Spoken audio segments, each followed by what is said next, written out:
ప్రసాద్. మీరు చూస్తున్నది అమ్మా న్యూస్. ఏది కార్యక్రమం స్వాగతం. ఏది కార్యక్రమంలో ఈరోజు మనం ఆంధ్రజ్యోతి దినపత్రిక ప్రధానంగా నిన్న ముఖ్యమంత్రి చంద్రశేఖర్ రావు గారు హరితహారం కార్యక్రమంలో పాల్గొన్నటువంటి అనేక వార్తలు ఇచ్చారు. అట్నే కార్యక్రమంలో ఆంధ్రజ్యోతి దినపత్రికను చూస్తా ఉన్నాం. ఆంధ్రజ్యోతి దినపత్రికల్లో ఎమ్మెల్యేలు లార్డ్స్ అంటే నియోజకవర్గానికి రారాదు అంటూ ఒక ప్రధానమైనటువంటి ఒక వార్త కనబడుతుంది. మెజారిటీ ఎమ్మెల్యేలపై భూ కబ్జా ఆరోపణలు, అటవీ భూములు లాక్కుని పెంచారు.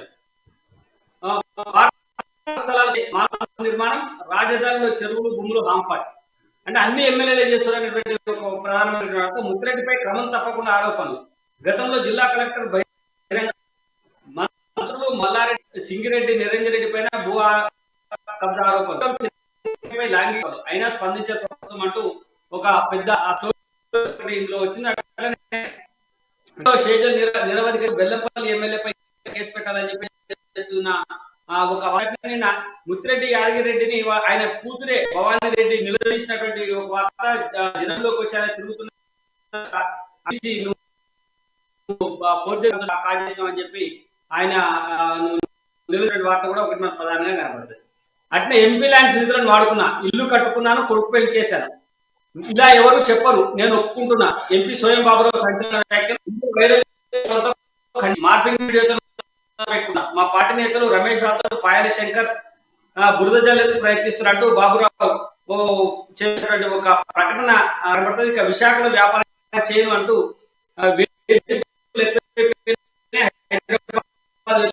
వైసీపీ ఎంపీ వ్యాఖ్యలు. నగరంలో భారీ పార్టీలు తీసేయడం, హైదరాబాద్ లో 24 గంటల్లో పర్మిషన్ ఇచ్చారని వ్యాఖ్యానం. అదును దాటవది కాలిక మేలు, శ్రేష్కరం కాదు. శాస్త్రవేత్తలు నీరున్న చోట నారు పోసిన అన్నదాతలు, వానలు లేక ఎండిపోవడంతో నాటు వేసేందుకు జరుగుతున్నటువంటి వార్త. అట్లా ఎట్టకేలకు ఒక ఉద్యోగులకు పెన్షన్ గా కరువు జీవోలు విడుదల చేసిన రాష్ట్ర ప్రభుత్వం అనేటువంటి వార్త. అట్లే 26 నుంచి మళ్ళీ మేమే. పాలమూరు పాపం కాంగ్రెస్ నేతలది. అటవీ శాఖ ఆధ్వర్యంలో 20 పోలీస్ స్టేషన్, పలవృక్షాల 100 కోట్లు, కందుకూరు వరకు పెట్టుబడి పొడిస్తాం. సీఎం మనకు ప్రధానంగా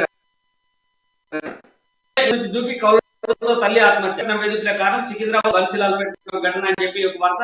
2 పిల్లలు తల్లి ఆత్మహత్య చేసుకోవడం ఒకమైనటువంటి బాధాకరమైనటువంటి విషయం. మరి ఏ కుటుంబ కలహాలు ఏమున్నాయని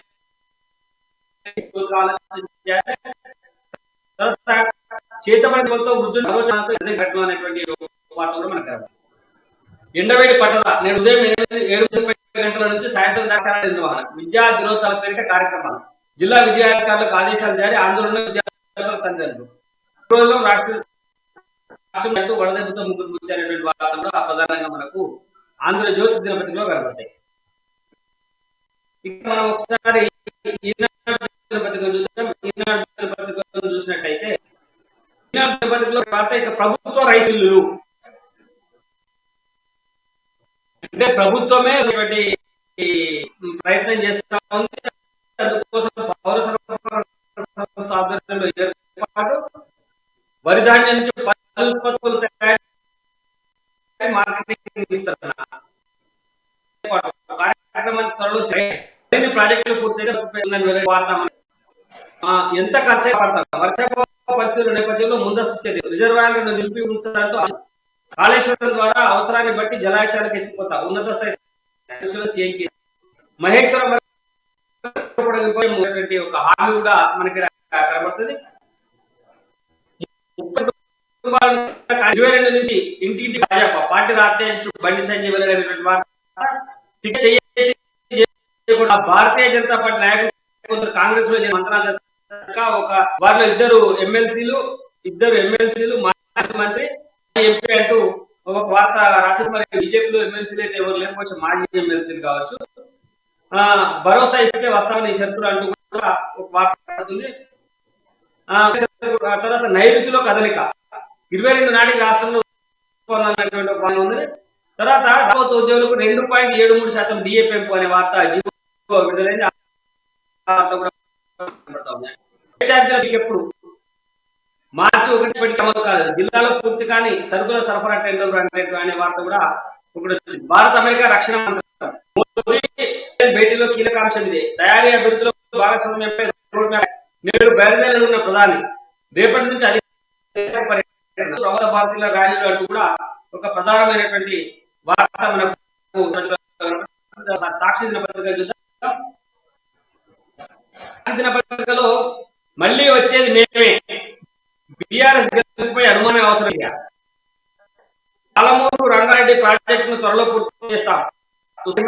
గోదావరి ఈ మామూలు ఎప్పుడు చెప్పిన మాట ఎక్కడ చెప్పింది. తర్వాత దీంట్లో ఈ మొత్తం ఈ పాపానికంతా కూడా కాంగ్రెసే కారణమైనటువంటి వార్త కూడా ఒకటి రాసింది.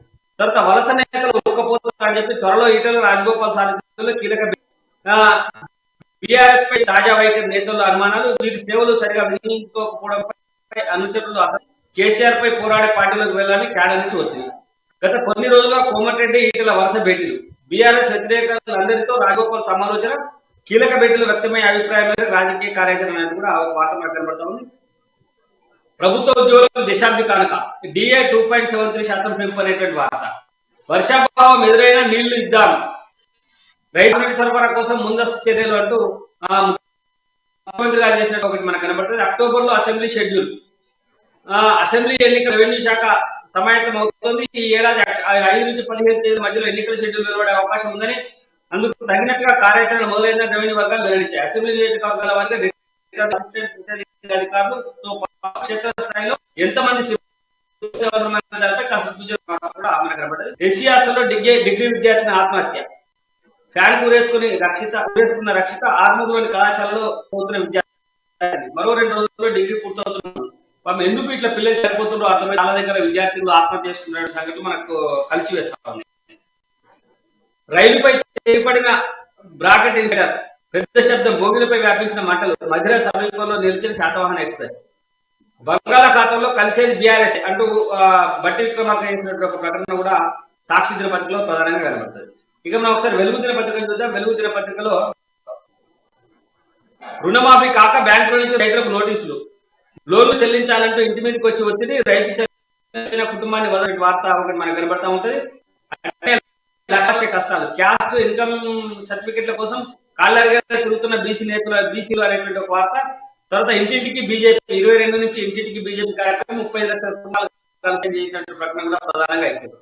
కౌల పిల్లలతో పాటు తల్లి ఆత్మహత్య, అదే బిల్లి ఆత్మహత్య చేసినటువంటి వార్త. పాలమూరు రిజర్వాయర్ ఆగస్టులో నింపుతామని చెప్పి గండిపేట హిమాయత్ సాగర్ గోదావరిని లింక్ చేస్తాం, మహేశ్వరం వరకు మెట్రో చేస్తాం, పాలమూరు రంగారెడ్డి 80% పూర్తయింది, కనీయ స్కీములు తెచ్చినాం, మళ్ళీ మేమే గెలుస్తాం, నాకు డౌట్ లేదు, రాష్ట్రంలో 7.7% పడిందని వ్యాఖ్య.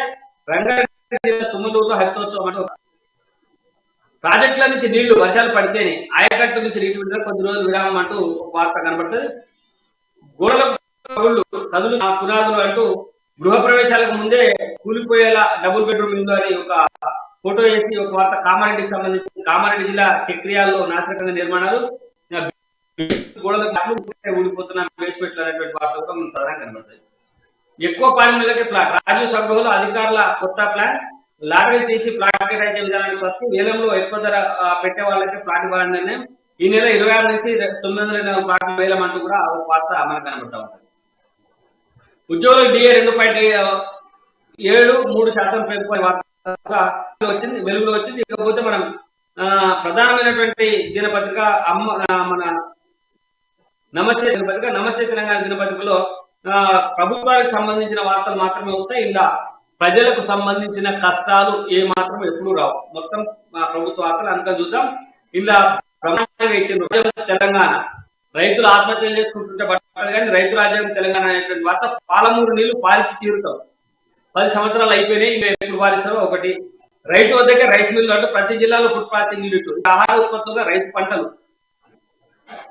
సీఎం కే సంచలన నిర్ణయం, యూనిట్ల ఏర్పాటు 2000 కోట్ల ఖర్చు, రైతుకు నష్టం రానివ్వం, అది మా బాధ్యత. ధాన్యాన్ని ఆహార ఉత్పత్తులుగా మారుస్తాం, అత్యాధునిక రైస్ మిల్లులు ఏర్పాటు చేస్తాం. ముఖ్యమంత్రి కె చంద్రశేఖరరావు వెల్లడి. సటెక్ కార్పొరేషన్ జపాన్ ప్రతినిధి ఒక వార్త మనకు వచ్చింది. 26 నుంచి రైతు బంధు అనేటువంటి వార్త కూడా ప్రధానంగా ఉంది. ఇలా తర్వాత అదే డిఎం తకరారు బాబు ఎకరాల ఏడుపు అంటూ తెలంగాణ ఎకరం అమ్మితే ఏపీలో 50 ఎకరాలు, గతంలో ఆంధ్రాలో ఎకరం, ఇక్కడ 4 ఎకరాల. టీడీపీ అధినేత నాయుడు అక్కసు వ్యాఖ్యలు, తెలంగాణ బాగుకోరని బాబు నోచెతో వ్యక్తిగతలు రెచ్చగొట్టేందుకు ప్రయత్నం అంటూ ఒక వార్త కూడా మనకి ఇక్కడ ప్రధానంగా కనపడుతుంది. ఇది నమస్తే తెలంగాణలో వచ్చినటువంటి వార్తలు. ఇది ఈ రోజు అన్ని పత్రికల్లో ఉన్నటువంటి ప్రధాన వార్తలు. ఈ రోజు ఏది నిజం కార్యక్రమంలో మనతో పాటు పాల్గొంటా ఉన్నారు సీనియర్ జర్నలిస్టు, ప్రముఖ విశ్లేషకులు రాజమౌళి గౌడ్ గారు. రాజమౌళి గౌడ్ గారు నమస్కారం.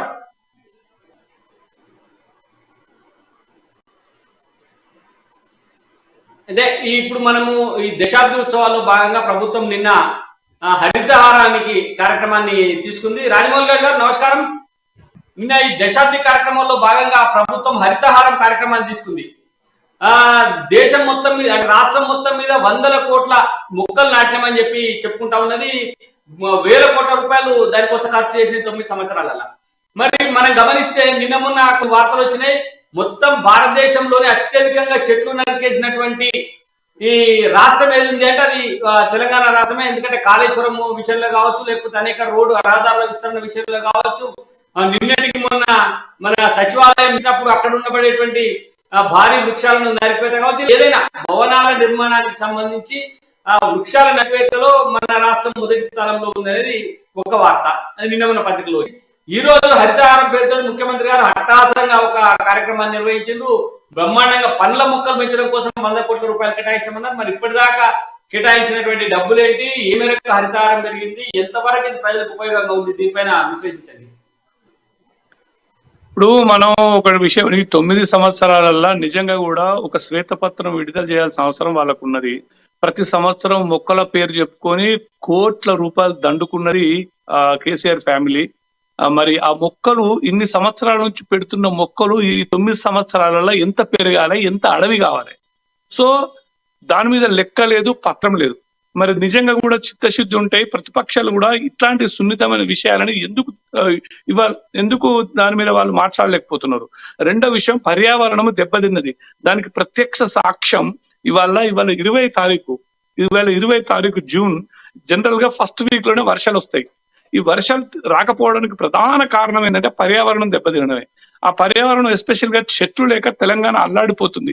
ఇంత ఎండలు మీరు చూస్తున్నారు, మరి భరించలేకపోయినంత ఎండలు 40 డిగ్రీస్ ఇంకా తగ్గుతలేదు. సో ఇట్లాంటి విద్రోహ చర్యలు వీళ్ళు, ఇది నిజంగా ఇది దేశద్రోహమే అంట నేనైతే. ఎందుకంటే నువ్వు ప్రతి సంవత్సరం కొన్ని వేల మొక్కలు నాటుతున్నావు. జనరల్ గా అయితే ఏ మొక్క అయినా కూడా ఒక సంవత్సరం నాటితే మినిమం 3 సంవత్సరాల పంటకు వస్తుంది, కోతకు వస్తుంది. ఇప్పుడు మామిడి చెట్టు పెట్టినా, నిమ్మ చెట్టు పెట్టినా, మరి 9 సంవత్సరాల నుంచి మీరు నాటిన మొక్కలకు ఎన్ని పండ్లు రావాలి, ఎంత అడవి పెరగాలి. అటు కోతులు స్వైర విహారం చేస్తున్నాయి, అటు గుట్టలు నాశనం అయిపోతున్నాయి, ఇటు ఉన్న చెట్లను నరికేస్తున్నారు మళ్ళీ పైగా. సరే నువ్వు పెట్టినవు అనుకుందాం, 9 సంవత్సరాల్లో మహావృక్షం కావాలి, అది కనీసం వృక్షం అన్న కావాలి. మరి దాన్ని ఒకవేళ నరికేసినాం అనుకుందాం, మరి ఎందుకు నరికేస్తున్నావు? బెంగళూరు లాంటి అద్భుతమైన సిటీలో చెట్లు పెంచాలని చెప్పేసి వాళ్ళ మున్సిపాలిటీ వాళ్ళు ప్రజలు వెంబడి పడుతుంటే ఒక ఇల్లు కడితే ఒక చెట్టు పెంచాలని. మరి నువ్వు హైదరాబాద్ లా ఇన్ని ఇండ్లు కడుతున్నారు కాంక్రీట్ జంగిళ్ళల్లా, చెట్లను ఎందుకు పెంచమంటలేవు? ఒక పద్ధతి ప్రకారం ఏది లేదు. ఈ ప్రభుత్వం, ఈ కుటుంబం కేవలం తెలంగాణను దోచుకోవాలని మాత్రమే చూస్తున్నారు అన్నదానికి ఇది ప్రత్యక్ష సాక్ష్యం. సో దీని మీద నిజంగా వాళ్ళకి ఏమన్నా చిత్తశుద్ధి ఉంటే శ్వేతపత్రం రిలీజ్ చేయాలి.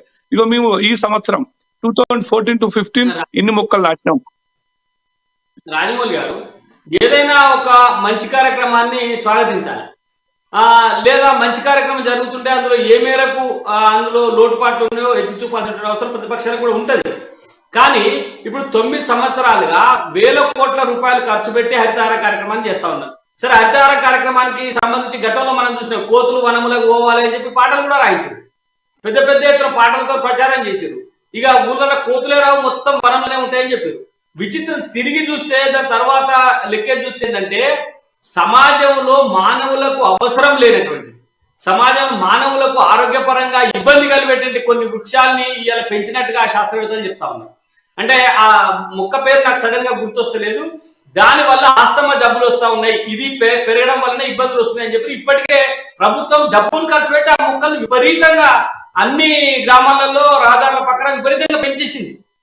అంటే ఇది ఏమో ఒక కార్యాచరణ చేసేటప్పుడు దాని వెనుక ముందు ఆలోచన లేకుండా కేవలం మొక్క పెట్టడము, దానికి ఇలా అన్నిట్లలో మళ్ళా కుంభకోణాలి. మొక్క పెట్టే దగ్గర, మొక్క దవ్వే దగ్గర, మొక్క దగ్గర, తర్వాత దాన్ని చుట్టూ కట్టేటువంటి ఆ జాలి ఏదైతే ఐరన్ దో లేకపోతే ప్లాస్టిక్ దో జాలి కట్టే దగ్గర ప్రతి దగ్గర కుంభకోణం. ఎట్లా చూడాలి ఇది? అంటే ప్రభుత్వ ధనాన్ని వృధా చేసి ఈ రకమైనటువంటి వ్యవహారం చేస్తున్నారు అనుకోవాలా, లేకపోతే ఏదో ఒక మంచి కార్యక్రమం, హరితార కార్యక్రమం బాగా జరుగుతుందని చెప్పి ఒప్పుకోవాలా? ఎట్లా చూడాలంట రాజమౌళి? ముందుగా మీరు చెప్పిన మొక్క పేరు కార్పస్, రైట్ అన్నా? కార్పస్. దాన్ని మనం హైదరాబాద్ టు కరీంనగర్ రహదారిలో మధ్యలో వాటిని నాటుతున్నారు. ఈవెన్ సిద్దిపేటలో వాళ్ళు ఎక్కువ నాటిరు. అయితే దాంతో ఏంటంటే అది ఈజీగా పచ్చగా కనబడుతుంది మొక్క. అది పండ్లనివ్వదు, ఏమి దాని మీద పిట్టలు కూడా వాలవు. అది విషపూరిత మొక్క. సో దాన్ని పెంచడానికి కారణం ఏంటంటే అది ఈజీగా తొందరగా పెరిగిపోయి పచ్చగా కనబడుతుంది. సో జనాలకి ఏంటంటే పచ్చదనం పెరిగిందని చెప్పి ఒక మసిపూసి మారడిగా చేయడం వీళ్ళ లక్ష్యం. సో అదొకటి. రెండోది, ఇంకా మీకు ఒకటి ఉదాహరణ చెప్తా. వీళ్ళు చేసేది ప్రతిదీ కూడా కమిషన్ బేసిస్ కోసమే పనిచేస్తున్నారు అనేది క్లియర్ గా అర్థమైపోయింది జనాలకి. అయితే ఇది మనల్ని ఇంగ్లీష్ వాడు పరిపాలించినప్పుడు, అంటే ఆ రూట్ ఆ సమయంలో అనుకుందాం కాసేపు, మనల్ని అయితే నైజామే పరిపాలించిండు. కానీ ఇది 1980s గురించి చెప్తా. 1980s లో హైదరాబాద్ నుంచి కరీంనగర్ నుంచి హైదరాబాద్ రావాలంటే రోడ్డుకి ఇరువైపులా మామిడి చెట్లు ఉంటుండే. అంటే ఏ చెట్టు పెట్టినా ఫలాన్ని ఇచ్చేది, అంటే ఫలాన్ని ఇచ్చే చెట్లు ఉంటుండే. ఆ చెట్లను మొత్తం నరికేసి రోడ్డును చేసారు. మళ్ళీ దాని ప్లేస్ లో మరి మామిడి మొక్క నాటాలి కదా. వీళ్ళు వచ్చి 9 సంవత్సరాలు అయింది, మరి ఎందుకు నాటలేరు? ఈ రాజీవ్ రహదారి సంగతే చెప్తున్నా. ఒక్క రాజీవ్ రహదారే ఇంత విధ్వంసం సృష్టించారు, ఇన్ని చెట్లను నాశనం చేసారు. ఆ నాశనం చేసిన చెట్ల మళ్ళీ చెట్లను ఎందుకు నాటలేదు? అంటే ఈ పిచ్చి మొక్కలు తీసుకొచ్చి కార్పస్ లాంటి పిచ్చి మొక్కలు నాటుతారు. దాంతో బెనిఫిట్ ఏంది? వాళ్ళు వెనకట మన పెద్దలు ఏం చేశారంటే ఏదైనా ఒక చెట్టు నాటితే అది కనీసం 20 సంవత్సరాల వరకు ఫలాలను అందించేది. అట్లాంటి వాళ్ళు చేశారు. కానీ ఈ ప్రభుత్వానికి ఎందుకు చిత్తశుద్ధి లేదు? ఒక మొక్క నాటవు, అది చెట్టు అయి పెరగదు, దానికి పండ్లు కాయాయి. అంటే మీ చిత్తశుద్ధి ఏంటి ప్రజలకు ఉన్నది? అంటే కాకపోతే ఏంటంటే మద్యాన్ని పెంచుతున్నావు, ఏరులై పారుతుంది. ఇప్పుడు చూడండి, ఇంకా అంటే ఇది సందర్భం కాదు కానీ చెప్పాల్సి వస్తుంది. వీళ్ళు డబ్బు వీళ్ళ కమిషన్ల కోసం ఏం చేస్తారు అన్నది. ఇప్పుడు బెల్ట్ షాపులల్లా 24 గంటలు టైం ఇచ్చిండ్రు. తర్వాత ఆశ్చర్యకరంగా రంగారెడ్డి, కరీంనగర్, వరంగల్, హైదరాబాద్లల్లా ఈ డ్రంక్ అండ్ డ్రైవింగ్ కేసులను తగ్గించారు. ఎందుకంటే మద్యం సేల్స్ పడిపోయినాయని చెప్పేసి. ఇగో వీటి మీద ఉన్న చిత్తశుద్ధి. నువ్వు చెట్లను ఎందుకు పెంచవు? నువ్వు చెట్టు మీద ఎందుకు పెంచవు? ఇప్పుడు ఒక చెట్టు పాపం అప్పట్లో ఎవరు సర్పంచ్ల మీద కొన్ని ఫైన్లు వేసారు. మంచి పద్ధతి అది. ఈ చెట్టు మొక్క ఎండిపోతే నువ్వే బాధ్యుని అని చెప్పేసి. మరి దాని మీద శ్వేతపత్రం ఎందుకు రిలీజ్ చేయలేదు? మేకలు వచ్చి ముక్కలను వేస్తే సర్పంచ్దే బాధ్యత, సర్పంచే దానికి బాధ్యత వహించాలని చెప్పి కొందరు సర్పంచ్ల మీద ఫైన్లు వేసారు. తర్వాత ముక్కలు వెండిపోతాడా వాళ్ళదే బాధ్యత అని చెప్పి ఆ ప్రభుత్వం వాళ్ళను కొంత ఇబ్బంది పెట్టింది. అయితే ఈ క్రమంలో ఏంటంటే నిధులు విడుదల చేయరు. ముక్కల పెంపకానికి సంబంధించిన ఏ రకమైనటువంటి నిధులు గ్రామ పంచాయతీలో ప్రత్యేకంగా ఉండవు. కానీ బాధ్యత మాత్రం సర్పంచ్ వహించాలి అని చెప్పి బలవంత పెట్టినటువంటి సంఘటనలు ఉన్నాయి. దానిపైన సర్పంచ్లు కూడా చాలా వ్యతిరేకత వ్యక్తం చేసినటువంటి సందర్భం ఉన్నది. మంచి అంశం గుర్తు చేసి రాజమౌళి గారు, ఒకవైపు మొక్కలు పెంచేటువంటి కార్యక్రమం హరితారం చెప్పి పెద్ద పండుగ చేస్తా ఉన్నారు. ఈ పండుగ చేసేటువంటి క్రమంలో మీరు ఈ కార్పస్ అనేటువంటి మొక్క మీకు ఒక కరీంనగర్ రహదారే కాదు, మొత్తం హైదరాబాద్ లో అవే ఉన్నాయి. ఎక్కడ చూసినా అవే మొక్కలు పెంచింది. ఎందుకంటే ఇందాక మీరు చెప్పినట్టుగా మసిపూసి మారేడుగా చేయడం కోసం ఈ ప్రభుత్వం పెద్ద ఎత్తున ప్రయత్నం చేస్తుంది. వాస్తవాన్ని జనం చెప్పకుండా జనం యొక్క కండ్లను మిస్మరైజింగ్ చేయాలి, ఏదో ఒక రంగుల సినిమా చూపించాలనేటువంటి కార్యక్రమం చేపడుతున్నట్టుగా మనకు కనపడుతుంది. నిన్న మనం చూసిన ఆ మాట్లాడినటువంటి సందర్భంలో కూడా ఇంకొక మాట కూడా చెప్పింది ఆయన. ఇది ఆలు లేదు సూరు లేదు కొడుకు పేరు సోమలింగం అని చెప్పేది ఒక మాట చెప్తారు కదా. అట్లా అసలు ఇప్పుడు ఉన్న మెట్రోనే బిహెచ్ఎల్ దాకా పర్మిషన్లు మొదలు పెట్టలేదు. పాత బస్తీకి మెట్రో లేదు. ఆ తర్వాత ఏంటి మన ఎయిర్పోర్ట్ కు మెట్రో ఇంకా తుది దశలో కేవలం ఇప్పుడే టెండర్లు పిలుస్తున్నటువంటి దశలో ఉంటే ఇంకా మహేశ్వరం దాకా కూడా మెట్రో కొనసాగిస్తా, ఇది నా బాధ్యత అని చెప్పి ముఖ్యమంత్రి గారు చెప్పింది. దీన్ని ఎట్లా చూడాలి అన్న? ఇదంతా రియల్ ఎస్టేట్ దందాలు. వీళ్ళకు పైనుంచి డబ్బులు వస్తాయి. ఆ భూములు కొన్న వాళ్ళ ధరలు పెరగాలి. సో వాళ్ళు వీళ్ళకి ఫండింగ్ చేస్తారు. వీళ్ళకి ఇక అయిపోయింది, దగ్గరకు వచ్చిందిరా నాయన మన ఎలక్షన్స్, మనం వస్తామో రామో అని చెప్పేసి ఒక భయం పట్టుకుంది. సో వెళ్లే ముందు ఈ ఎంఓలు అగ్రిమెంట్ చేసేసి వాళ్ళ మొహాన్ని కొట్టిపోతే బాగుంటుందని ప్లాన్ చేస్తున్నారు. నేను మళ్ళీ చెప్తున్నా, ఇట్లాంటి దుర్మార్గమైన ఆలోచనలతోని రాజకీయ నాయకులు ప్రజల్ని పీక తింటున్నారు, పీడిస్తున్నారు. నిజంగా 9 సంవత్సరాలు నవగ్రహాల శని అంటారు చూడండి, అట్లనే ఈ 9 సంవత్సరాల శనిని ఆ, తెలంగాణ ప్రజలు తిప్పికొట్టడానికి వాళ్ళకి ఒక అద్భుతమైన ఆయుధం ముందుంది. కానీ దీంతో పాటు ప్రజలు కూడా పాపం ఎంతకని ఆరాట పడతారు. ఈ ప్రతిపక్షాలు కూడా చెతగలు పడిపోయినాయి. ఇవాళనే పొద్దుగల ఒక డిస్కషన్ లో చూసిన నేను, బీఆర్ఎస్ బీజేపీ ఒకటని కాంగ్రెస్ వాడు అంటాడు, కాంగ్రెస్ బీఆర్ఎస్ ఒకటని చెప్పేసి ప్రజలకు దిమాగ్ ఖరాబ్ అయిపోతుంది. వీళ్ళు ఏం మాట్లాడుతున్నారు అసలు, వీళ్ళకి ఏమైనా దిమాగ్ ఉందా, ప్రజలను ఎందుకు ఇట్లా వంచిస్తున్నారు, అరే ఒక క్లారిటీ ఇవ్వండి. మీరు మిమ్మల్ని ఎవరు నమ్ముతారు? మీ ముగ్గురు నమ్మరు. ఇట్లా చెప్తే నేనే చెప్తున్నా, మీ ముగ్గురు ద్రోహం చేస్తున్నారు. మీరు ముగ్గురు ప్రజలను వంచాలని చెప్తున్నారు. రాజమౌళి గారు పార్టీ పెట్టాలి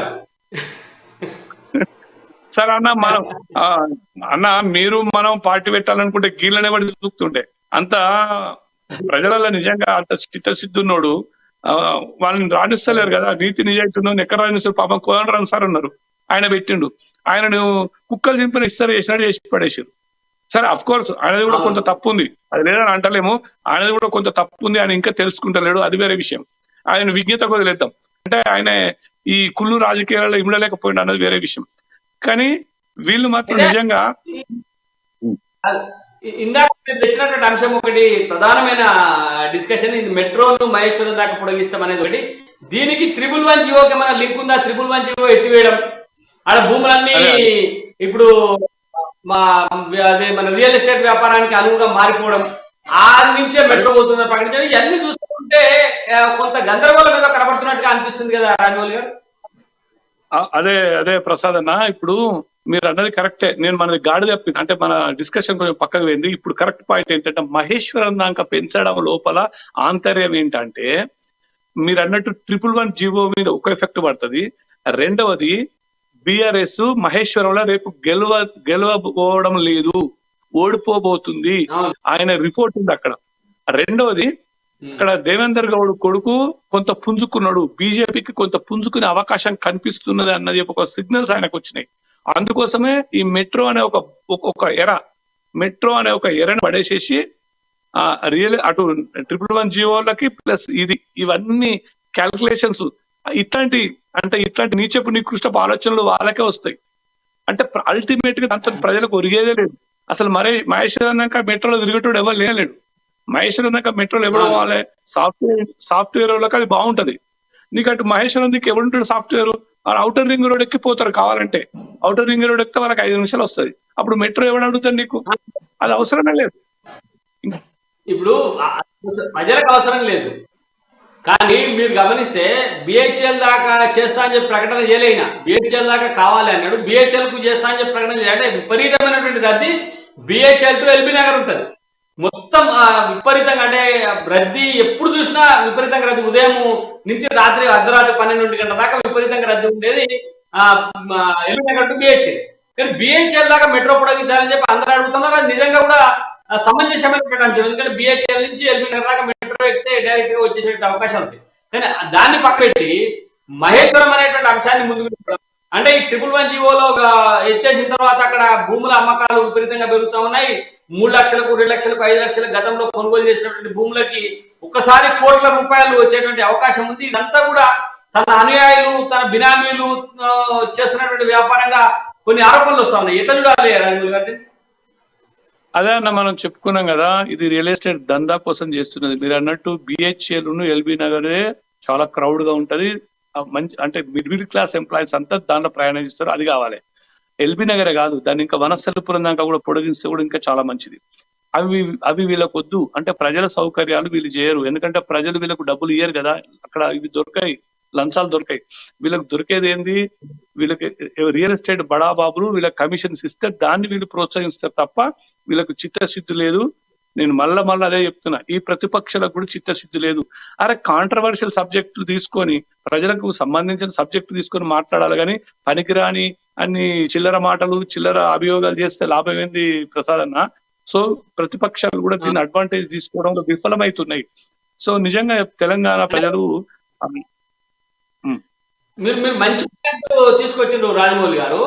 ప్రతిపక్షాలు మాట్లాడడంలో ఎక్సర్సైజ్ లేదు. ఇలా హరితహారం కార్యక్రమం ఉంది. ఈ 9 సంవత్సరాలలో రాష్ట్ర ప్రభుత్వం హరితహారానికి ఎంత ఖర్చు పెట్టింది, ఎన్ని కోట్ల మొక్కలు పెంచినామని చెప్పి రిపోర్ట్ ఇచ్చింది. ఎన్ని కోట్ల మొక్కలు పెరిగినాయి, వాటి వల్ల ఏమైనా ఉపయోగం ఉందనేటువంటి రిపోర్ట్ను ఈ హరితహారానికి ముందే ప్రతిపక్షాలు లీక్ చేసింటే, ఇవన్నీ హరితహారం దొంగది డొల్లా అని చెప్పి ప్రతిపక్షాలు ఇంకా చెప్పింటే ఈ ఈ ఈ రకమైనటువంటి మాటలు రాకపోతే మీరు చెప్పింది 100% కరెక్ట్. నాకు కేవలం రాజకీయపరమైనటువంటి ఆరోపణలు, వ్యక్తిగత కుటుంబ ఆరోపణలకు మాత్రమే ప్రతిపక్షాలు పరిమితమైపోతున్నాయి తప్ప ప్రభుత్వాన్ని నిలదీసే విధంగా పూర్తి ఆయుధాన్ని పట్టుకోవడం లేదనిపిస్తా ఉంది. ఇప్పుడు ఒక హరితహారం ఉదాహరణ తీసుకుంది. నిన్న మొన్న పత్రికల్లో వచ్చింది, దేశం మొత్తం మీద అత్యధికంగా అడవులు నరికివేసినటువంటి రాష్ట్రం తెలంగాణ అని చెప్పి వచ్చింది. కానీ ఇవాళ మనకి ఏం కనబడతా ఉంది, ఇక్కడ చూసినట్టయితే ప్రధానంగా మొక్కలు విపరీతంగా పెంచుతామని చెప్పి వీళ్ళు ప్రభుత్వం చెప్తా ఉంది. మనతో పాటు విశ్లేషకులు బండారు రామ్మోహన్ రావు గారు కూడా జాయిన్ అయినారు, వారితో కూడా మాట్లాడదాం. రాజమౌళి గారు మీరు కొనసాగుతారు. ఓకే రాజమౌళి గారు, మీకు కృతజ్ఞతలు. రామ్మోహన్ రావు గారు జాయిన్ అయిన డిస్కషన్ లో. రామ్మోహన్ రావు గారు, ఇందాక రాజమౌళి గారితో జరిగినటువంటి డిస్కషన్ ఏంటంటే, ప్రతిపక్షాలు ప్రధానమైనటువంటి అంశాలను పక్కన పెట్టి కేవలం కుటుంబపరమైన లేకపోతే చిన్న చిన్న అంశాల మీద దృష్టి పెడతా ఉన్నాయనేది ఒకటి. ఇలా హరితహారం పేరుతో విపరీతంగా మొక్కలు పెంచుతామని చెప్పి రాష్ట్ర ప్రభుత్వం చెప్తా ఉంది. కానీ నిన్న మొన్న పత్రికల్లో వచ్చినటువంటి వార్తలు ఏంటంటే, దేశంలో అత్యధికంగా అడవుల్ని నరికేసినటువంటి రాష్ట్రం తెలంగాణ అని చెప్పి వచ్చింది. వీటిని ఎట్లా చూడాలంట? రామ్మోహన్ గారు, ఇందాక డిస్కస్ చేస్తా ఉన్నాం మనం, ప్రతిపక్షాలు అంశాలను లేవనెత్తడంలో కొంత వెనుకబడతా ఉన్నాయి. కేవలం మీదనే ఏవో ఆరోపణలు చేయడం, కుటుంబపరమైనటువంటి వ్యవహారాలు మాట్లాడడం తప్ప అసలు విషయాల్ని ప్రస్తావించట్లేదు అనేది ఒక విమర్శ. దానికి ఉదాహరణ ఏంటంటే, ఇప్పటిదాకా 9 సంవత్సరాలుగా ఈ ప్రభుత్వము హరితహారం మీద వేల కోట్ల రూపాయలు ఖర్చు పెట్టింది, 100 కోట్ల మొక్కలు పెంచడం కూడా చెప్పింది.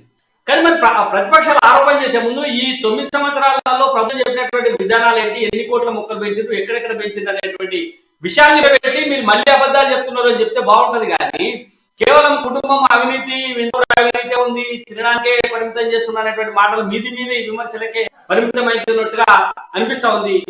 ఇది ఎంతవరకు కరెక్ట్? ఇది అన్ని అంశాలు కలగలిగి చెప్తాను. హరితహారంలో జరుగుతున్న అభివృద్ధి ఖచ్చితంగా ఉన్నది. హరితహారంలో వీలైనంత చోట్ల చెట్లు పెడుతున్నారు, అది మనం చూస్తున్నాం. కానీ ఇంతకుముందు చెప్పాను నేను, కరెంటు తీగల మీద కింద చెట్లు పెడితే అవి ఏమవుతాయి, కొద్ది రోజుల తర్వాత పెరిగిన తర్వాత మళ్ళీ కొట్టేయాల్సి వస్తుంది. చాలా వరకు నేను రోడ్ల పక్కన చూస్తుంటే కరెంటు తీగల కింద చెట్లు పెడుతున్నారు, అవి కొద్దిగా ఎదిగిన తర్వాత కొట్టేసి రోడ్డు మీద పడేసిపోతున్నారు. అంటే కరెంటు వాళ్ళ పని కరెంటు వాళ్ళు చేసుకుపోతారు, మిగతా తీసేయడం కూడా, రోడ్డు మీద ఉన్న చెట్లను కూడా తీసేయడం జరుగుతుంది. ఉదాహరణకు మనకు ఈ కేసీఆర్ కాన్స్టిట్యున్సీ, నేను రోజు క్యాసారం వరకు నేను 3 కిలోమీటర్లు వెళ్ళి 3 కిలోమీటర్లు తిరిగి వస్తాను వాకింగ్. చూస్తుంటే మీరు సరిగ్గా కరెంట్ తీగల కింద పెరిగినాయి. మనం 4 ఏళ్ల క్రితం ఫిబ్రవరి 17 నాడు చెట్టు పెట్టారు, బతుకులేదంటే బతుకుతున్నాయి. కానీ ఇప్పుడు ఏమైతుంది, వాటిని కొట్టేయాల్సి వస్తుంది కదా. అందుకని పెట్టేటప్పుడే ఒక సామెత ఉంది ప్రసాదరావు, మనకు 3 ఏళ్ల పెట్టవచ్చు కానీ 5 ఏళ్ల బీకలేమో అనే సమస్య. అంటే మన మొక్కను 3 ఏళ్లలో అందులో నేలలో పాతవచ్చు, కానీ అది మానైన తర్వాత దాన్ని 5 ఏళ్ల కూడా పీకలేమా, కవగలించుకునే పీకలేమా. కనుక నేనేమంటున్నానంటే, పెట్టేటప్పుడే కొంచెం దూరదృష్టితో పెట్టాలి. రెండోది, జాతీయ రహదారుల వెంబడి పెట్టేటప్పుడు కూడా జాతీయ రహదారి విస్తరణ జరుగుతుంది రేపు అనే దాంతో కొంచెం దూరంగా పెట్టాలి. మామూలుగా రాష్ట్ర రహదారులలో కూడా చూస్తే సింగిల్ రోడ్ ఉంటే దాని పక్కన 3 అడుగులు విడిచిపెట్టకుండా పెడుతున్నారు చెట్లు. రేపు పొద్దున సింగిల్ రోడ్ డబుల్ రోడ్ అయినప్పుడు ఏమవుతుంది?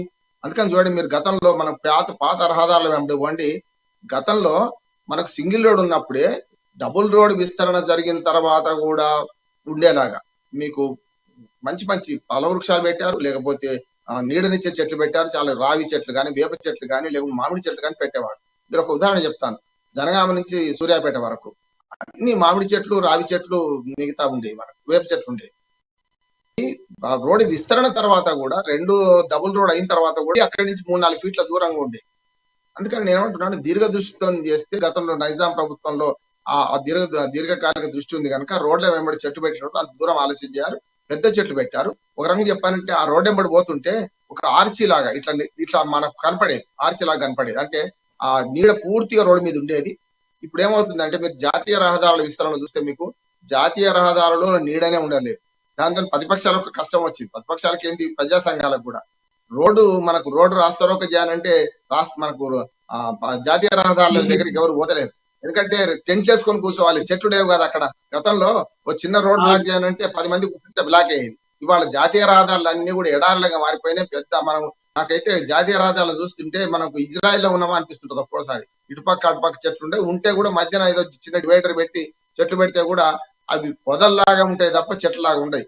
కనుక నా ఉద్దేశం ఏంటంటే ఇవాళ చెట్లు మాట్లాడడం పెరిగింది, కానీ నేనంటూ రెండిటి వల్ల విధ్వంసం జరుగుతుంది. ఒకటేమో అటవీ భూములను ఆక్రమించుకోవడం కొందరు దుర్మార్గ చక్రవర్తులు, దానివల్ల అటవీ విధ్వంసం జరుగుతుంది.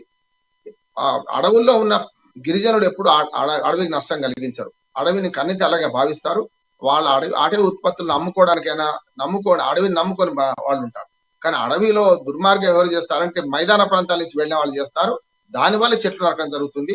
ముఖ్యంగా మనకు అటవీ శాఖ అధికారులకు కూడా సవాల్గా మారింది. ఆ మధ్యన శ్రీనివాసరావు గారని ఒక మంచి రేంజ్ ఆఫీసర్ చనిపోయారు. ఆయనను పోడు భూములను స్వాధీనం విషయంలో ఘర్షణ వచ్చి చంపేశారు. ఆయన భార్యకి నిన్ననే మనకు కేసీఆర్ గారు ఉద్యోగం ఇచ్చారు, ఎంఆర్ఓగా అపాయింట్మెంట్ ఇచ్చారు. అట్లా చూసుకుంటే ఈ మధ్యన అటవీ శాఖ బాగా పనిచేస్తున్నది.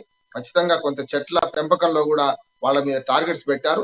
85% మొక్కలు బతికితేనే లెక్క, లేకపోతే జీతాలు ఇవ్వమని కూడా కింద మనకు పంచాయతీలో కూడా ఆర్డర్ ఇవ్వడం వల్ల పెరిగింది. కానీ 2 రకాల నష్టం ఏమవుతుందంటే, ఒకటి అటవీ ప్రాంతాన్ని దుర్మార్గులు ఆక్రమించుకోవడం, స్మగ్లర్ ఆక్రమించుకోవడం. రెండోది కరెంటు తీగల కింద పెట్టిన చెట్టు పోవడం. మళ్ళీ అభివృద్ధి కార్యకలాపాల్లో భాగంగా రోడ్ల విస్తరణలో కానీ, లేకపోతే కొత్త ప్రాజెక్టులు చేపట్టడం.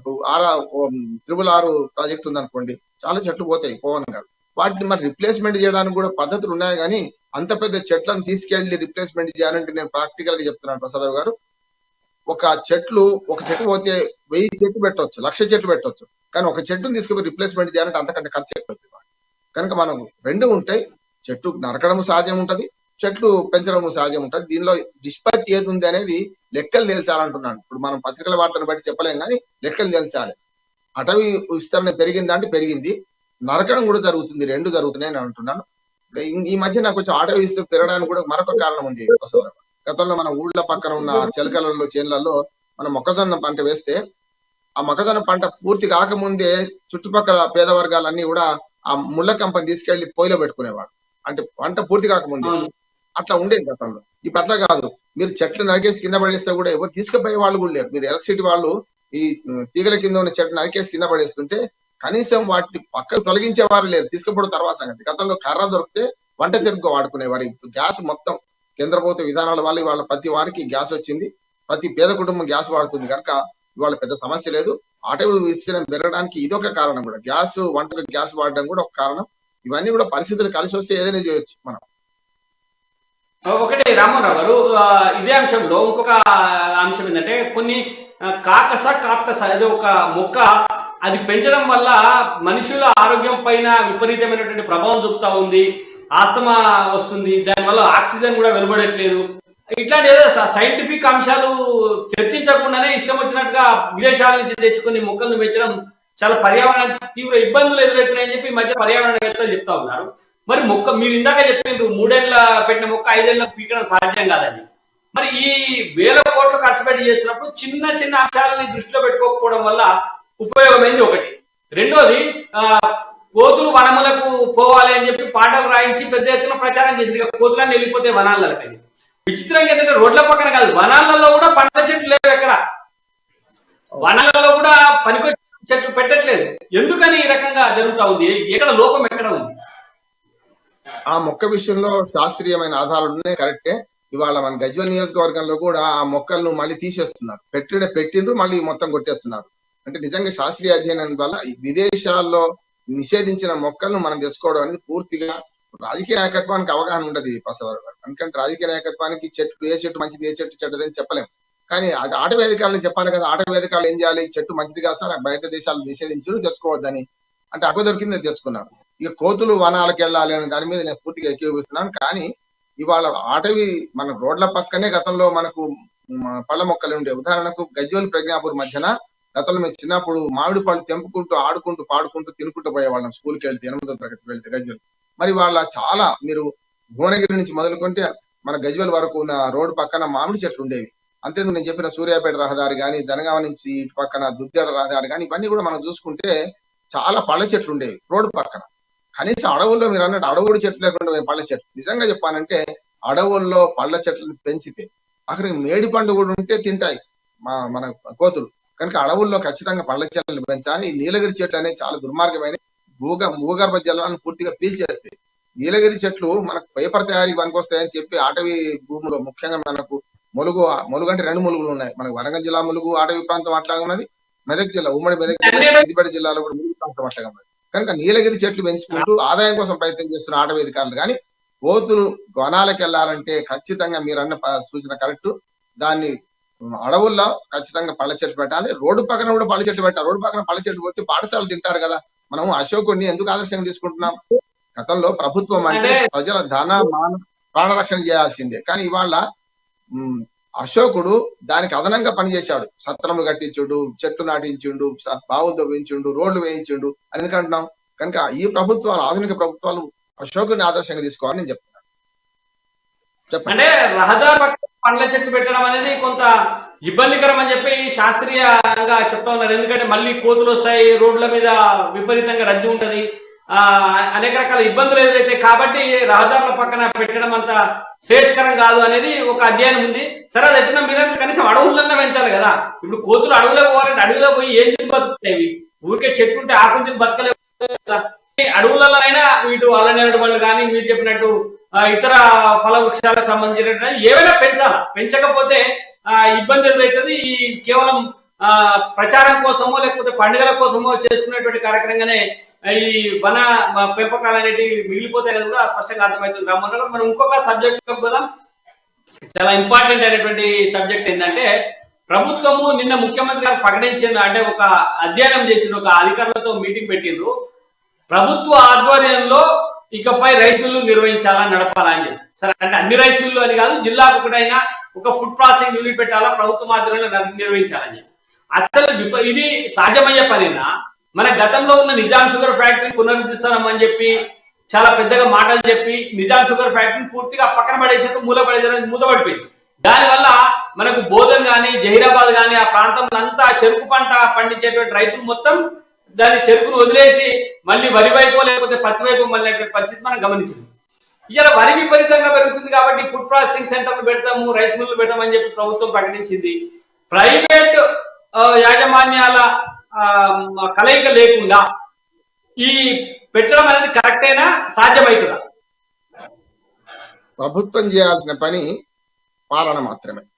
ప్రభుత్వం వ్యాపారం చేయొద్దు, స్పష్టంగా చెప్తున్నాను. ఆనాడు నెహ్రూ హయాంలో పెట్టుబడిదారులు లేకపోవడం వల్ల బొకారో ఉక్కు కర్మాగారం కానీ, భాక్రానంగల్ ప్రాజెక్ట్ కానీ చాలా వరకు అప్పుడు పరిశ్రమల్ని, వ్యవసాయాన్ని అనుసంధానం చేస్తూ భారత మొట్టమొదటి ప్రధాని నెహ్రూ ఆనాడు ప్రభుత్వ రంగంలో అనేక పరిశ్రమలను కానీ, అనేక సంస్థలను స్థాపించారు. ఈసీఐఎల్ కానీ, బిహెచ్ఏఎల్ కానీ, దేశవ్యాప్తంగా ఇవన్నీ ఉన్నాయి. హెచ్ఏఎల్ కానీ, ఇట్లాంటి మనకు హెచ్ఎంటి లాంటి రాష్ట్ర ప్రభుత్వ ఆధ్వర్యంలో అల్యూమినియం ఫ్యాక్టరీ ఉండేది, హెచ్ఎంటి ఉండేది. ఇవన్నీ ఎందుకు నష్టమైనాయి అంటే ప్రభుత్వ అధికారులు వీటికి అల్లుళ్ళుగా వ్యవహరించి, ఒక రకంగా చెప్పారంటే వాళ్ళ ఖర్చు పెంచి, అంటే చారణ కోడికి బారణ మసాలా ఖర్చు పెట్టి ప్రభుత్వ రంగ సంస్థలని దివాళా తీసినాయి. ఇవాళ అదే మనకు మెడికల్ హబ్ గా మారిన హైదరాబాద్ చూసుకుంటే గతంలో ఐడిపిఎల్ ఎందుకు నష్టమైంది అంటే అందులో ఉన్న ఉద్యోగులు, అందులో ఉన్న అధికారులు దాన్ని నాశనం చేసి, అంటే కుక్కను చంపాలంటే పిచ్చి కుక్కగా ముద్ర వేసినట్టు లాస్ లో ఉందని చేసి నాశనం చేశారు కదా. మరి అందులో నుంచి వెళ్ళిన, నేను వ్యక్తిగతమైన ఆరోపణ చేయను, మరి రెడ్డిస్ ల్యాబ్ అంజిరెడ్డి గారు ఉన్నారు, వారు బయటకు వెళ్ళి అద్భుతమైన ఫలితాలు సాధించారు కదా. అందులో ఆయన ఉద్యోగి పనిచేశారు కదా గతంలోనే. అందుకని నేను అంటే పరిశ్రమలు కానీ ఇవన్నీ కూడా పెట్టుబడులు ప్రభుత్వ రంగానికి కాకుండా ప్రైవేట్ రంగానికి విడిచిపెట్టాలని నేను అంటున్నాను. కొత్తగా ఈ రైస్ మిల్ ప్రతిపాదన చాలా వ్యతిరేకించడం సరైనది కాదని కూడా నేను అంటున్నాను. రైస్ మిల్ పెట్టడం ఏంది? ప్రభుత్వం ఉన్న రైస్ మిల్లు సరిగ్గా బ్లాక్ లిస్ట్ లో ఉన్న రైస్ మిల్లులను కఠిన చర్య తీసుకోవాలి. వాళ్ళు తప్పు చేస్తుంటే వాళ్ళకి చర్యలు తీసుకోవాలి. ఉన్న రైస్ మిల్లులు వాడుకోవాలి. ఇంకోటి ఏంటంటే డిమాండ్ సప్లై ఆధారంగా పరిశ్రమలు వస్తాయి తప్ప ఎట్లా పడితే అట్లా రావు. ఉదాహరణకు మన గతంలో నాగార్జున సాగర్ ప్రాజెక్ట్ వచ్చిన తర్వాత కోదాడ, మనకు హుజూర్ నగర్, ఆ ప్రాంతాలు, నల్గొండలో కింది ప్రాంతాలన్నీ, మనకు కృష్ణా జిల్లా సరిహద్దుల వరకు, జగ్గైపేట వరకు కూడా చూసుకుంటే మీకు అనేక రైస్ మిల్లు వచ్చినాయి. ఎవరైనా పెట్టమని చెప్పారా? ప్రోత్సహించిండ్రా? వడ్లు పండితే రైస్ మిల్లు వస్తున్నాయి. అట్లానే మన ప్రాంతాల్లో కూడా ఇప్పుడు నిజంగానే తెలంగాణలో మిగతా ప్రాంతాల్లో వరి పంట పెరిగింది. పంజాబ్ ని మించిపోయినాం, ఒప్పుకుంటాం. 3 కోట్ల టన్నుల మన ధాన్యం వాళ్ళు పండుతున్నది దేశంలో. ఎందుకంటే భూగర్భ జలాలు కూడా పెరిగినాయి. ఒక్క కాళేశ్వరం ప్రాజెక్టు గొప్పతనం నేను అంటలేను, కానీ భూగర్భ జలాలు పెరగడం వచ్చింది. కనుక ప్రభుత్వం రైస్ మిల్లుల ఏర్పాటు అనే దాన్ని ప్రకటన పూర్తి ఖండిస్తున్నా, సరైనది కాదు ఇది. రైస్ మిల్లులు ఇంకేం ఉద్ధరిస్తారు? రైస్ మిల్లులు అంటే అక్కడ గొటాలు తీస్తారు, అక్కడ అవినీతి జరుగుతుంది. ప్రతిరోజు మీరు అన్నట్టు నిజాం షుగర్ ఫ్యాక్టరీని బాగా చేయలేకపోయినా మనం పోయింది అది. ఇవాళ మళ్ళా కొత్తగా పరిశ్రమలు ఎత్తుకొని ఈ రకంగా రైస్ మిల్ పెట్టడం సరైనది కాదు. చేయాల్సిన పని ఏంటంటే ప్రైవేట్ రంగంలో రైస్ మిల్లును ప్రోత్సహించాలి. నిజంగా చెప్పానంటే వాల్యూ యాడెడ్ అంటాడు. పంట ఉత్పత్తులను ముడి సరుకుగా అట్లే అమ్మితే రైతులకు పంట సరైన విధంగా రావు. ఉదాహరణ చెప్తాను మన ప్రసాద్ ఒక మాట ఏంటంటే, మనకు గతంలో ఇప్పుడు మన చిప్స్ కొనుక్కుంటుంటాం మనం బయట, ఆలు చిప్స్. ఒక్క ఆలుగడ్డలో మూడు చిప్స్ ప్యాకెట్లు తయారవుతాయి. కానీ అదే ఆలుగడ్డ కమితే ₹2 కిలో కూడా బదులైద్ది దగ్గర నుంచి. అంటే వాల్యూ యాడెడ్ అంటే, మీరు ఇప్పుడు ఉదాహరణకు రామోజీరావు గారి పచ్చళ్ళ వ్యాపారం ఉన్నది. అందులో ఏం చేస్తున్నారు వాళ్ళు, టమాటాలు అగ్వ ఉన్నప్పుడు కొని దాన్ని ప్రాసెస్ చేసి రకరకాల ఉత్పత్తులు తయారు చేస్తున్నారు. నేను ఏమంటున్నానంటే వాల్యూ యాడెడ్ అంటే పంట ఉత్పత్తులకు రైతు దగ్గరనే రైతు ఆగ్రో ఇండస్ట్రీస్ పెట్టి దాని ద్వారా పంట ఉత్పత్తులను వాల్యూ యాడెడ్ చేయాలి తప్ప, దానికి ప్రాసెస్ కు అవసరమైన నిధులు ఇవ్వాలి, అవసరమైన పెట్టుబడులు ఇవ్వాలి, అవసరంగా భూమి ఇవ్వాలి, అటువంటి వాళ్ళని ప్రోత్సహించాలి. అంటే ప్రభుత్వ రంగంలో చేయాల్సిన పని ఏంటంటే, ఇట్లాంటి ఔత్సాహిక పారిశ్రామికవేత్తలకు వాళ్ళకు భూమి కల్పించడం, నీళ్లు కల్పించడం, పరిశ్రమకు అవసరమైన రుణాలు ఇప్పించడం, ఇవి చేయాలి. కానీ ప్రభుత్వమే డైరెక్ట్ గా వ్యాపారాలు చేయడం పూర్తిగా మంచిది కాదని నేను అంటున్నాను. ఓకే రామ్మోహన్ గారు, ఇంకొక అంశము, ప్రధానమైనటువంటి అంశం ఉంది మనకి. ఏంటంటే ఇప్పటిదాకా రైతు రుణమాఫీ జరగకపోవడం వల్ల చాలా దగ్గరలో రైతులు అనేక రకాల ఇబ్బందులు ఎదుర్కొంటా ఉన్నారు. ప్రభుత్వం మళ్ళీ వాళ్ళకి రుణాలు ఇవ్వకపోవడం ఒక సమస్య అయితే, మీరు వడ్డీతో సహా రుణాలు కట్టండి అని చెప్పి బ్యాంకులు నోటీసులు జారీ చేసి రైతుల్ని ఇబ్బందులకు గురి చేస్తా ఉన్నాయి. ఏంటి అసలు ఈ రైతు రుణమాఫీ ₹1,00,000 లోపు చేస్తామన్నా ₹1,00,000 లోపు ఇప్పటిదాకా రుణమాఫీ కాలేదు. కానీ అంటే 30,000 40,000 అప్పు ఉంటే 80,000 కట్టమని చెప్పి నోటీసులు పోతున్నటువంటి పరిస్థితి ఉన్నది. మన గజ్వేల్ నియోజకవర్గం, గజ్వేల్లో కూడా అనేక మంది రైతులకి రకమైనటువంటి నోటీసులు వస్తున్నాయి. గతంలో గొడవలు జరిగినాయి. చివరికి పెన్షన్ డబ్బులు అంటే వృద్ధాప్య డబ్బులు అకౌంట్ లో పడ్డా కూడా బ్యాంకులు వాటిని సీజ్ చేస్తున్నాయి. వాటిని తీసుకోవడానికి వీళ్ళు మీరు అప్పు ఉంది కట్టమని చెప్తా ఉంది. ప్రభుత్వం మేము మొత్తం రుణమాఫీ జరిగిపోయింది అంటుంది. రేపు రైతు బంధు కూడా విడుదల చేస్తామని ప్రభుత్వం చెప్తాం. ఈ రైతు బంధు డబ్బులు కూడా రైతులకు ఇవ్వకుండా బ్యాంకులు తమ ఖాతాలో జమ చేసుకుంటున్నాయి, అప్పు కిందికి జమ కట్టుకుంటున్నాయి అనేటువంటి ఆరోపణలు కూడా వస్తున్నాయి. ఎట్లా చూడాలి రామ్మోహన్? ఇది కేవలం 10% మంది రైతుల సమస్య నేను అంటున్నాను. ఎప్పుడు కూడా నేను రుణమాఫీని అంగీకరించాను. మీరు చూడండి, నాబార్డు నుంచి మొదలుకొని చాలా మంది వ్యవసాయ నిపుణులు ఎవరు కూడా రుణమాఫీని అంగీకరించడం లేదు. అది వాస్తవం చెప్పుకోవాలి. అందుకని చూడండి, పోయినసారి 1,00,000 రుణమాఫీ అని టిఆర్ఎస్ పార్టీ, 2,00,000 రుణమాఫీ అని కాంగ్రెస్ పార్టీ వాగ్దానం చేసి ఎవరిని గెలిపించారు? ప్రజలు 1,00,000 రుణమాఫీ వాళ్ళని గెలిపించారు కదా. కనుక నేనేమంటున్నాను, ఇప్పుడు చాలా మంది నేను రుణగ్రహీతలను చూస్తే వాళ్ళు ఎంత ధీమాగా ఉన్నారంటే, ఈ ప్రభుత్వం ఇంకో ప్రభుత్వం వస్తే కూడా 2,00,000 రుణమాఫీ చేస్తాడు, మేము కట్టం అనేది అన్నారు. నిజంగా నిజాయితీ గల రైతులు రుణమాఫీ ఉపయోగించుకోకుండా వాళ్ళు పంట రాగానే చెల్లిస్తున్నారు. వారికి ఏం రాయితీలు ఇస్తున్నాం? మీరు ఉమ్మడి ఆంధ్రప్రదేశ్ లో రాజశేఖర రెడ్డి గారి మీద తెలంగాణకు వ్యతిరేక వ్యక్తిగత విమర్శలు పక్కన పెడితే, రాజశేఖర రెడ్డి గారు ముఖ్యమంత్రిగా ఉన్నప్పుడు రుణమాఫీ చేసుకుంటూనే రుణాలు సక్రమంగా చెల్లించిన వాళ్ళకి 5% 10% రాయితీ ఇచ్చిన సందర్భం ఉన్నాయి. వడ్డీ మొత్తం మాఫీ చేసిన సందర్భాలు ఉన్నాయి. అస్సల్లో కూడా 5% రాయితీ ఇచ్చిన సందర్భాలు ఉన్నాయి. అది చేయండి. అంటే ఎప్పుడు కూడా పరపతిని దెబ్బతీసే చర్య సరైనది కాదు. రుణమాఫీని విధాన పరంగా నేను వ్యతిరేకిస్తాను. రైతు బంధు విధాన పరంగా చూసుకుంటే, ఎందుకంటే పెట్టుబడి కనీసం సరే రైతు బంధు లేట్ అవుతుంది, ఇవాళ పడడం లేదంటే అది ప్రాక్టికల్ సమస్య, క్షేత్రస్థాయి సమస్య. కానీ రుణమాఫియా రైతు బంధు అంటే రుణమాఫీ కన్నా రైతు బంధు కరెక్ట్. రుణమాఫీలో చాలా మంది పెద్దలు, పెద్ద పెద్ద వ్యవసాయదారులు లాభపడుతున్నారు. ఒక మాట చెప్తాను, నేను కొంచెం స్టాటిస్టిక్స్ ఉన్నాయి నా దగ్గర. మీరు ఎప్పుడు కూడా మన వ్యవసాయ రుణాల ఇబ్బందులు కలెక్టర్లతో మీటింగ్ పెట్టి బ్యాంకర్స్ మీటింగ్ పెడుతుంటారు. ఎవరు? ఆర్థిక శాఖ మంత్రి లేకపోతే ముఖ్యమంత్రి స్వయంగా బ్యాంకర్స్ మీటింగ్ లో పాల్గొన్నప్పుడు ఎక్కువ మందికి మీరు రుణాలు ఇవ్వండి అని చెప్తుంటారు. కానీ ఎవరికి ఇస్తున్నారు వీళ్ళు? భూములు లేని వారికి రుణాలు ఇస్తున్నారు. దొంగ పాస్బుక్లు చేసిన వాళ్ళు రుణాలు ఇస్తున్నారు. ఇప్పుడు బ్యాంకు అధికారులు కూడా ఎంత తప్పు చేస్తున్నారంటే, నిజంగా పేద రైతు వస్తే రుణం ఇవ్వరు. ఓ 10 ఎకరాలు దొంగ పాస్బుక్ పట్టుకొస్తే వాళ్ళు వీళ్ళు కలిసి రుణాలు ఇచ్చుకునే సందర్భాలునే గతంలో చూసాం మనం. ధరణి రాకముందు అయితే చాలా మంది దొంగ పాస్బుక్లు పెట్టుకొని మీరు ఆ పాస్బుక్ మీద రుణాలు తీసుకొని, భూమి ఉండదు అక్కడ, క్షేత్రస్థాయిలో ఇంకోటి పేరు మీద ఉంటుంది, అట్లిచ్చిన సందర్భాలు ఉన్నాయి కదా. చాలా మంది ఈ రుణమాఫీ వీడు కాకపోతే వాడు కాకపోతే వీడు చేస్తారనే ధీమాతోని చాలా మంది రుణాలు ఎగ్గొడుతున్నారు. కట్టాల్సిన అంటే ఏవైతే నిజంగా కట్టగలిగిన స్థితిలో ఉన్న రైతులు కూడా ఎగ్గొడుతున్నారు అని నేను అంటున్నాను. నిజంగా పేద రైతుకు లాభం జరిగేది ఉంటది కాదంటలేదు, కానీ 10% పేద రైతులు బాగుపడుతుంటే రుణమాఫీలో 100% మంది రుణాలు ఎగ్గొట్టే వాళ్ళకి లాభపడుతున్నారు. ఇది సరైనది కాదు. రుణాలు తీర్చే వాడికి లాభం కలిగించాలి. రాజశేఖర రెడ్డి గారు ఒక మార్గం చూపించారు. నిజంగా రుణం సరిగ్గా తీరిస్తే 50% రాయితీ ఇచ్చిన నష్టం లేదు. ఎందుకంటే మొత్తం ఎగ్గొట్టే వాళ్ళకి న్యాయమే కదా వీళ్ళందరూ కూడా. అందుకని రుణమాఫీని మనం పెంచాల్సిన అవసరం లేదు. రుణమాఫీని ఏ ప్రభుత్వం, ఏ పార్టీ కూడా హామీ ఇచ్చినా దాన్ని నమ్మాల్సిన అవసరం లేదు కూడా నేను అంటున్నాను. అదే మీరు ఇందాక స్పష్టంగా చెప్పిండు, రైతులు కూడా రుణమాఫీ చేయమని చెప్పి ఎవరు అడగలే. అసలు వాస్తవంగా ఇప్పటిదాకా రైతు ఎప్పుడు కూడా ఉచితాలని ఎప్పుడు అడగట్లేదు. పండించిన పంటకు గిట్టుబాటు ధర ఇవ్వండి, లేకపోతే తక్కువ ధరకు ఎరువులు ఇవ్వండి, సౌకర్యాలు కల్పించండి అనేటువంటి మాటలే మాట్లాడుతున్నారు తప్ప ఉచిత విద్యుత్తో రుణమాఫో మొత్తంగా అన్ని మాఫీ చేయమని చెప్పారైతే కదా. కేవలం ఎన్నికలలో లబ్ధి కోసమే పార్టీలు ఈ రకమైనటువంటి ప్రయత్నం చేస్తా ఉన్నాయి. ఆశ కదా, వాళ్ళు రద్దు చేస్తారనేటువంటి ఆశతోటి ఉన్న రుణాలని కట్టకపోవడం, అవి రెండింతలు అవ్వడం కూడా మనం చూస్తా ఉన్నాం. దీన్ని ఎట్లా చూడాలి మరి? దాని బాధ్యత ఎవరు వహించాలి? ఎవరైనా రేపు వచ్చే ప్రభుత్వం రుణాలు నేను రుణ గ్రహీతలు ఇద్దరు ముగ్గురు అయితే ఎంత కేర్లెస్ గా మాట్లాడుతున్నారంటే, వీడి కాకపోతే ఇంకోటి వస్తాడు సార్, మేము ఓటు ఆలకేస్తాం, 2 లక్షలు ఇచ్చేవాడు దొరుకుతారు కదా, అప్పుడు పోతే నా రుణం. కొన్ని సమస్యలు ఉన్నాయి. ₹1,00,000 రుణం తీసుకున్న వాళ్ళకు మితితో సహా 1,30,000 అయింది అనుకోండి. ₹1,00,000 లోన్ లోపల రుణమే అంటే అస్సలు పరిగణించాలి కదా. ఆ రైతు 1,00,000 తీసుకున్నాడా 90,000 తీసుకున్నాడా పరిగణించి దాన్ని మాఫీ చేయాలి, మితితో సహా మాఫీ చేయాలి కదా. 1,01,000 అయినా మాఫీ అయితలేదు. ఇప్పటికి కూడా 25,000 మాఫీ అయింది, 50,000 ఏమో 75,000 వరకు కాలే, ఇంకా 75,000 పైన కాలే. ఇప్పుడు ఏమైంది, పాపం పెరిగినట్టు రుణ మన వడ్డీ పెరగడంతో 1,00,000 లోపు రావడం లేదు వీళ్ళందరూ టార్గెట్లు. అంటే సాంకేతికంగా చూస్తే ముఖ్యంగా నేను చెప్తున్నాను, రైతు పరపతి దెబ్బతీసే చర్య ఇది రుణమాఫీ అనేది. మీరు అన్నట్టు అడగలే కూడా ఎవరు అడగంది అమ్మాయినే పెట్టదని ఉంటుంది. అడగంది ఎందుకు పెడుతున్నారు వీళ్ళు మరి? అందుకని రుణమాఫీ అనేది స్కీమే తప్పు. ఏ పార్టీ హామీ ఇచ్చినా దాన్ని నమ్మొద్దంటున్నారు. కొంతమంది రుణం ఎగబెట్టే వాళ్ళే దీన్ని వాడుకుంటారు. నిజమైన రైతు ఎప్పుడు రుణం కడతాడు? రైతుకు చాలా భయం ఉంటది, ఒక రకంగా భక్తి ఉంటది, భయం ఉంటది, పాపభీతి ఉంటది. మనం సావుకారు దగ్గర తీసుకున్న రుణాన్ని కూడా ₹3 మిత్తి కట్టినా కూడా వాళ్ళు పాపం చెల్లిస్తుంటారు, నష్టమై కూడా ఆత్మహత్య చేసుకుంటున్నారు. కనుక రుణమాఫీ అనేది సరైన విధానం కాదు. రైతు బంధును కూడా భూస్వాములకు పోతుందనే విమర్శ ఉంది కనుక దాని పరిష్కారం కూడా చెప్పే ప్రయత్నం చేస్తాను. ఇక్కడ రైతుల సమస్యలు మనం మాట్లాడుకుంటున్నంత కనుక మీరు కొన్ని రాష్ట్రాల్లో ప్రసాద్ గారు మనకు ఏదైతే మొన్ననే మద్దతుదారులు ప్రకటించారు, మద్దతుదారుల గురించి ఒకసారి మాట్లాడుకుందాం. అది మోసమే. మద్దతుదారుడు కేంద్ర ప్రభుత్వం ఇచ్చింది ఏదో అది కంటి తుడుపు చర్య మాత్రమే, కానీ దానికి రాష్ట్ర ప్రభుత్వం కొంత దోహదం చేయొచ్చు అని నేను అంటున్నాను. ఎందుకంటే చాలా రాష్ట్ర ప్రభుత్వాలలో వరి ధాన్యం మీద ₹200-250 అదనంగా చెల్లిస్తున్నారు, బోనస్ లాగా. అది చెల్లిస్తే ఉత్పత్తి చెల్లించడం ద్వారా రైతాంగాన్ని మేలు చేయొచ్చు.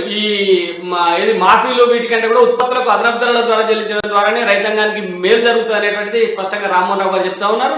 ఉచితాలు కానీ రుణమాఫీలు కానీ ఇవన్నీ రైతాంగానికి పెద్దగా లబ్ధి చేకూరవు అనేటువంటి అంశం స్పష్టమైంది. ఏమైనప్పటికీ అనేక రకాల ప్రభుత్వాలు తమ స్వార్థం కోసం, ఓటు రాజకీయాల కోసం ఈ రకమైనటువంటి ప్రకటనలు చేయడం, రైతులు అవి వస్తాయనేటువంటి ఆశల్లో తమ అప్పులు కట్టుకోకపోను డబల్ పెంచేసుకునేటువంటి పరిస్థితి అయితే కనబడతా ఉంది. ఇది ఈ రోజు ఎదురుజం కార్యక్రమం. మళ్ళీ రేపటి ఎదురుజం కార్యక్రమంలో కలుద్దాం. ఈ కార్యక్రమంలో పాల్గొన్నటువంటి బండారు రామ్మోహన్ రావు గారికి, అలాగే రాజమోహన్ గౌడ్ గారికి ప్రత్యేకంగా ధన్యవాదాలు. మళ్ళీ రేపటి ఎదురుజం కార్యక్రమంలో కలుద్దాం. అంతవరకు సెలవు, నమస్తే.